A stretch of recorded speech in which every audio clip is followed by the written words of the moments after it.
الرحیم معزز سامعین السلام علیکم۔ پاکستان ایگریکلچر ریسرچ کونسل کے اسلام آباد اسٹوڈیو سے کپاس کے کاشتکاروں کے لیے ایک خصوصی پروگرام کے ساتھ آپ کا میزبان مسعود ملی آپ سب کی خدمت میں حاضر، سلام قبول فرمائیے۔ کپاس کی صاف چنائی اور ذخیرہ کرنا ایک بہت بڑا امر ہے، ایک بہت بڑا کام ہے، کیونکہ تیار فصل کے بعد اس کی چنائی اور اس کو ذخیرہ کرنا بعض اوقات ساری فصل کی قیمت کو یا تو دوبالا کر دیتا ہے یا ایک نقصان کی شکل اختیار کر لیتا ہے۔ اس بارے میں آج ہمارے اسٹوڈیوز میں موجود ہیں ڈاکٹر اشرف صاحبزادہ، جن کے نام سے یقیناً آپ واقف ہوں گے، سال 2005 کے بہترین ایگری سائنٹسٹ ہیں۔ اس کے علاوہ کاشتکار حضرات کو ذرائع ابلاغ کے مختلف ذریعوں سے مفید مشورے دیتے ہیں۔ آج ہمارے اسٹوڈیوز میں موجود ہیں۔ السلام علیکم سر اور خوش آمدید۔ وعلیکم السلام ملی صاحب۔ بات یہ ہے کہ آج کا موضوع جو ہے جی یہ بہت ہی اہمیت کا حامل ہے، خاص طور پہ کپاس جو ہے اس سے ہم بہت قیمتی زر مبادلہ کماتے ہیں، اور اگر اس کی چنائی جو ہے اور اس کا ذخیرہ صحیح طریقے سے کیا جائے تو بہت سارا پیسہ اور بھی مل سکتا ہے۔ بالکل ٹھیک۔ اور اگر اس کی چنائی جو ہے وہی اسی میں نقص ہو تو پھر ہم جو ہے وہ اچھے دام نہیں ملتے، اور ملک کو بھی یہ مجموعی طور پر نقصان ہوتا ہے، اور ہمارا جو کسان ہے انفرادی طور پہ اس کو بھی بہت زیادہ نقصان ہوتا ہے۔ اچھا سر، وہ کون کون سے عوامل ہیں جو چنائی اور اس سے ذخیرہ کرنے میں ہمارے کسان عموماً کوتاہی کی نظر کر دیتے ہیں اور پھر نقصان سے دوچار ہوتے ہیں؟ دیکھیں، چنائی کے ایک تو اس وقت جو ہے وہ بہت ہی اہمیت کا حامل ہے، کس وقت جو ہے اس کو شروع کرنا چاہیے۔ اصل میں چنائی جو ہے اس کے لیے کچھ ٹپس ہیں، میں یہ ٹپس جو ہیں اپنے کسان بھائیوں بہنوں کو دینا چاہوں گا، کیونکہ کسان بھائی اور بہنیں دونوں اس شغل میں، اس عمل میں جو ہیں وہ برابر کی شریک ہوتے ہیں دونوں، اور خصوصاً عورتیں۔ تو چنائی جو ہے ہمیشہ یاد رکھیں اس وقت شروع کرنی چاہیے جب 50% سے زیادہ ٹینڈے جو ہیں کھل جائیں، بالکل ٹھیک، تاکہ اعلیٰ معیار کی کپاس جو ہے وہ حاصل ہو سکے۔ اور اس کے لیے ضروری ہے، یہ ہم دیکھتے ہیں کہ موسم خزاں کے شروع میں چنائی جو ہے وہ اس کی ابتدا ہوتی ہے، اور یہ سردیوں کے آغاز تک جاری رہتی ہے۔ درست۔ اور اس دوران ہم نے دیکھا ہے کہ شبنم جو ہے وہ خاصی وہ گرتی ہے، جس سے روئی میں نمی آ جاتی ہے۔ اس لیے بہتر ہے کہ کپاس چننے کا کام جو ہے صبح 10 بجے شروع کیا جانا چاہیے۔ بالکل ٹھیک ہے۔ اگر 10 بجے سے پہلے کریں گے تو اس سے جو کپاس کی کوالٹی ہے وہ متاثر ہو سکتی ہے۔ اس لیے بہتر ہے جب اوس یا شبنم جو ہے رات کو جو پڑی ہوتی ہے وہ جب خشک ہو جائے تو اس کے بعد جو ہے چنائی وہ شروع کرنی چاہیے۔ یہ تو ایک نہایت اہم جو ہے نقطہ ہے اس کا۔ اور اس کے علاوہ ایک یہ ہے کہ چنائی ہمیشہ پودے کے نچلے حصے سے جو ہے نا پکے ہوئے ٹینڈے ان سے شروع کرنی چاہیے، اور بتدریج جو ہے اوپر کو چنائی کرتے جانا چاہیے، تاکہ نیچے کے ٹینڈے اوپر کے پتوں اور چھڑیوں یا کسی دوسری چیز کے گرنے سے محفوظ رہیں۔ بالکل ٹھیک ہے۔ اور ملی صاحب یہ ہے کہ چنائی ہمیشہ یاد رکھیں، تربیت یافتہ جو سپروائزرز ہیں ان کی نگرانی میں جو ہے یہ قطار بنا کر ایک طرف سے شروع کرنی چاہیے، اور اسی طرح سپروائزر کو ان کی نگرانی کرنے اور ہدایات فراہم کرنے میں آسانی ہو جاتی ہے۔ یہ بہت ضروری ہے۔ بہت شکریہ سر۔ اپنے سننے والوں کو بتاتا چلوں کہ نہ صرف کپاس کی چنائی اور ذخیرہ کرنے کے حوالے سے بلکہ مزید بھی آپ کو زرعی مسائل درپیش ہوں تو آپ کسان ہیلپ لائن پر ڈاکٹر اشرف صاحبزادہ سے براہ راست مشورہ کر سکتے ہیں۔ اوقات کار سر آپ بتائیں گے؟ جی،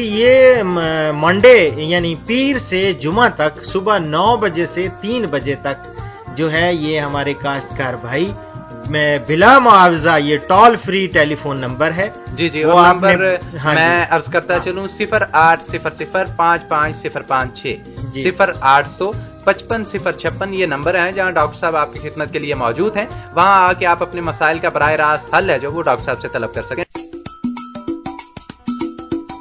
ادارہ بند کے لیے فن زراعت پیش کرتا ہے کسان help line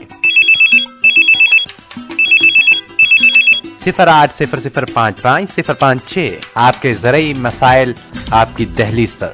Pakistan agricultural research council اسلام آباد۔ ڈاکٹر صاحب بات کو وہیں سے جوڑتے ہیں جہاں سے سلسلہ منقطع ہوا جی تھا۔ تو میں عرض کر رہا تھا کہ ایک تو وقت جو ہے بہت زبردست ہے، بڑا رول پلے کرتا ہے، اور چنائی کرتے وقت ٹینوں سے جو ہے کپاس کو اچھی طرح نکال لینا چاہیے، اس میں رہنے نہیں دینا چاہیے کوئی بھی تھوڑا سے بھی۔ دوسرا یہ ہے کہ چنائی کے دوران جو ہے چنی ہوئی پھٹی کو جو ہے صاف اور خشک کپڑے پر رکھا جانا چاہیے، اور اس کے بعد صاف اور خشک جگہ پر اکٹھا کیا جانا چاہیے تاکہ پھٹی جو ہے آلودگی سے محفوظ رہے۔ بالکل ٹھیک۔ اور اسی طرح کپاس کی چنائی کا درمیانی وقفہ جو ہے کم از کم 15 سے 20 دن ہونا چاہیے۔ یاد رکھیے جو کپاس ہے نا، یہ ساتھ ساتھ بڑھتی جاتی ہے، ساتھ ساتھ پھول دیتی جاتی ہے، اور ساتھ ساتھ ٹینڈے جو ہیں وہ کھلتے جاتے ہیں، جو ساتھ ساتھ اس کی چنائی ہوتی جاتی ہے، اور یہ رکتی نہیں ہے، یہ اس کی بڑھوتری ہوتی رہتی ہے، اور نئے پھول نکلتے رہتے ہیں، نئے ٹینڈے بنتے رہتے ہیں، نئی کپاس جو ہے وہ پروان چڑھتی رہتی ہے۔ تو اسی طرح پھٹی کو بوریوں میں بھرنے سے پہلے جو ناکارہ اور نیم پختہ ٹینڈوں کو نکال دینا چاہیے تاکہ روئی کا معیار جو ہے وہ بہتر ہو سکے۔ بالکل ٹھیک۔ اسی طرح پھٹی کو جو ہے پھٹے ہوئے ناکارہ بوروں میں نہیں بھرنا چاہیے تاکہ روئی کا معیار جو ہے متاثر نہ ہو۔ بالکل ٹھیک۔ یہ یاد رکھیں، یہ بہت ضروری ہے۔ بہت سارے لوگ جو ہیں وہ پرانے بوریاں وہ استعمال کرتے ہیں، وہ نہیں کرنے چاہیے۔ اچھی صاف ستھری اور نئی اگر دستیاب ہو تو کیا ہی بات ہے۔ اسی طرح چنائی کرنے والوں کی اجرت جو ہے خاص طور پہ کپاس کی صفائی اور ستھرائی کو مد نظر رکھ کر ادا کی جانی چاہیے، تاکہ چنائی کرنے والے جو ہے روئی کے معیار پر زیادہ توجہ دیں، اور صرف مقدار کو جو ہے وہ اجرت کی کسوٹی وہ نہیں بنانا چاہیے۔ بالکل ٹھیک ہے۔ یہ نہیں تو آپ مقدار رکھیں گے تو وہ جلدی زیادہ مقدار کریں گے۔ اگر آپ کوالٹی پہ آپ ایک معیار مقرر کریں گے تو ہر جو چننے والا ہے، چننے والی عورتیں ہیں، وہ مزدور ہیں، وہ جو ہیں اس پہ خاص خیال رکھیں گے۔ بالکل ٹھیک۔ اسی طرح چنی ہوئی کپاس میں نمی اور کچے ٹینڈے اور ٹینڈوں کے ٹکڑے، رسیاں اور سوتلی وغیرہ نہیں ہوتی، جی اور بال وغیرہ ہرگز شامل نہیں ہونے چاہیے، ورنہ پھٹی کا معیار جو ہے وہ گر جاتا ہے۔ اس سے حاصل ہونے والی جو پروڈکٹس ہیں ان کا بھی معیار بہتر نہیں ہوتا۔ اس کے لیے میں ایک خاص طور پہ عورتوں کے لیے ایک گزارش کرنا چاہوں گا کہ ان کو ہمیشہ اپنا سر جو ہے نا اس کو سوتی کپڑے سے ڈھانپ کر رکھنا چاہیے۔ بالکل ٹھیک۔ یہ نہیں کہ وہ، اور بالوں کے لحاظ سے میں ایک اور بات جو بہت سارے لوگ میں نے دیکھا ہے، بہت سارے لوگ اس کو نوٹ نہیں کرتے، خصوصاً یہ منڈیاں جو ہیں، یہ غلہ منڈیاں، ان میں حجاموں کی دکانیں بالکل نہیں ہونی چاہیے۔ بالکل ٹھیک ہے۔ یہ بال جو ہیں یہ بہت برا رول پلے کرتے ہیں، جس سے کی کوالٹی ہے وہ متاثر ہوتی ہے۔ تو اس سے یہ تین چند ایک چیزیں میں سمجھتا ہوں کہ یہ چنائی، صاف چنائی کے لیے بہت زیادہ ضروری ہیں، اور ذخیرے کے لیے بھی ضروری ہیں کہ ہمیں ان کو ایسی زیادہ دیر تک اس کو سٹور نہیں کرنا چاہیے، اس سے کوالٹی جو ہے وہ متاثر ہوتی ہے، تو اس کو جلدی سے جلدی ڈسپوز آف کرنا چاہیے تاکہ اچھا جو ہے قیمتی زر مبادلہ وہ کمایا جا سکے۔ بہت شکریہ ڈاکٹر صاحب۔ ہمارے ساتھ اپنے سننے والوں کو بتاتا چلوں کہ ڈاکٹر اشرف صاحب زیادہ موجود تھے، جو کپاس کی صاف چنائی اور ذخیرہ کرنے کے حوالے سے کاشتکار حضرات کو مشورے دے رہے تھے۔ اس کے علاوہ بھی اگر آپ کو ڈاکٹر صاحب سے مشاورت کی ضرورت پیش آئے تو اس کے لیے ٹول فری نمبر پورے پاکستان میں سے کہیں سے بھی آپ کال کر سکتے ہیں۔